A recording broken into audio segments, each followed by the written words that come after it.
whether we are taking it out of the Kabbalah or the Bible or the Torah, the Hindu scriptures, they all have vowels and humming, and this moves the human nervous system,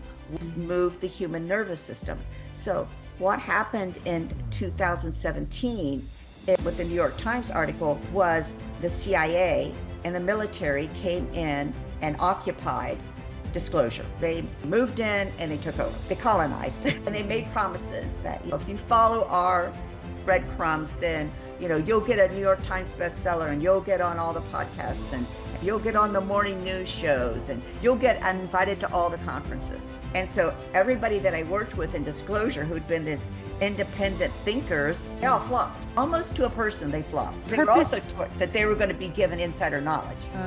By the government. The purpose of this government owning, colonizing, taking over the narrative was to the threat narrative.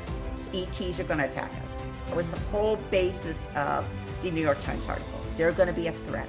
So let's face it. That was to pump up the military budget. Let's get some more money in here. The ETs are going to attack us. The Germans are going to attack us. The Russians are going to attack us. Now the ETs are going to attack us. So they changed the language. We used to talk about UFOs. Now we have to talk about UAP. We used to talk about extraterrestrials, multidimensional, spiritual beings. And I just want your audience to know that for exoconscious humans, we believe that humans, regular humans, have the innate ability to connect, communicate, and co-create with extraterrestrials, multidimensionals, and spiritual beings. There's a lot of people in our group that really come in through that spiritual portal of connecting with spiritual beings. And then all of a sudden, you couldn't use that language. You had to say NHI, non-human intelligence. But so once again, change the language, change the direction.